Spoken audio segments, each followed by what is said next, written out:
Good morning, everybody. We're Rich and Amy Manzi, and welcome to our front porch. So here it is, the long-awaited first episode, and we're starting off by, there were so many people asking us to start off by telling our story of how we met. What people? The people. What people? The people that were asking. Okay, Rich. So, and I'm going to leave their names anonymous for their protection. So. Yes, we're going to start at the beginning, but our real goal here is to really show you how God was in our story, just like he's in your story from the very beginning. And looking back on it, we can see his hand all over just it. Orchestrating everything. So start off with, here's the first point.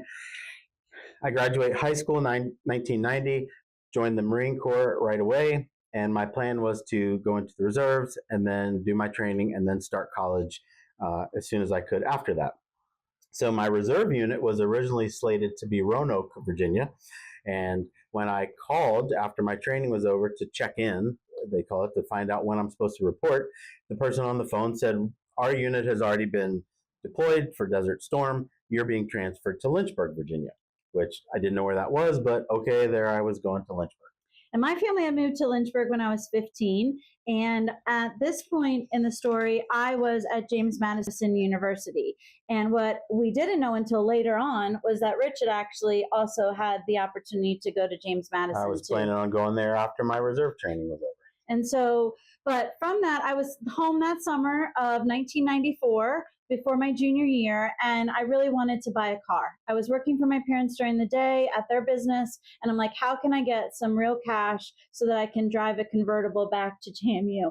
And so I started applying to every restaurant, and I heard the same thing. We're not hiring servers because we don't want to have to train them and then them leave to go back to school. So I took a job, a hostessing job at Shakers, and from there, a week later, I got a call from Ground Round. Yep, and that happens to be where I was working. I had been there for probably about 2 years at that point. Yeah. And I came in, and as you know, as a server, they have you take a menu test. I was sitting in the back taking this test, and in walks Rich Manzi. Just so you have a little bit of background, and we'll share more as this goes on, but I came from a Christian family, and what Rich did next definitely was a turn off for me. But he comes walking in, introduce himself, and the next words out of his mouth are, hey, can I help you cheat on that test? I was just trying to be helpful. There was really no point to the test. They're looking back on it, there wasn't, but I was stunned that the first thing he was offering to me was cheating.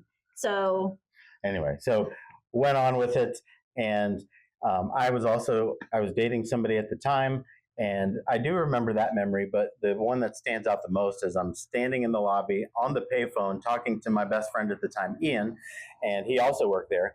And I was telling him, you know what, I feel like I should probably settle down. I'm just all over the place. And this girl that I'm dating, she's nice, so maybe I'll just settle down with her. And at that moment, mid-sentence, Amy comes walking in the front doors, looks at me and smiles. And I was like, hey, have you seen that new girl, Amy, Ian? So I guess I wasn't supposed to settle down with the other one. But in the meantime, I had gotten into the restaurant and met a lot of the people, and I kept hearing that Rich was a player, that he tried to date every single person that came through the restaurant, and that I should stand really far away from him. And I had a boyfriend at the time that I'd been dating for 3 years, so that was pretty much an easy thing for me to do most of the summer, was stay away from him.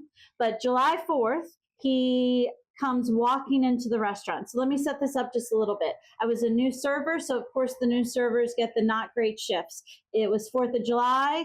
Nobody was going into restaurants on the 4th of July.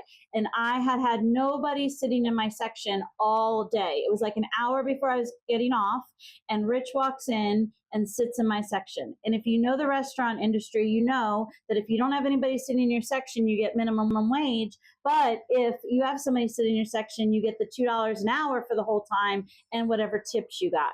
So not only did Rich affect my car money that day, but he was inviting me to Panther Falls again, and I had to tell him once again, no, I have a boyfriend. So feeling very dejected, and my buddy Spiro was like, hey, my dad has a construction company in Florida, in Fort Lauderdale, so let's go move down there with him and work for him and party and live it up as two young single guys. And I said, sounds good.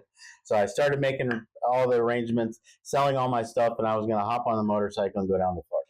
And so I heard about this and I'm like, okay, it's safe now. We can go out to dinner, we can do something, but he'll be gone.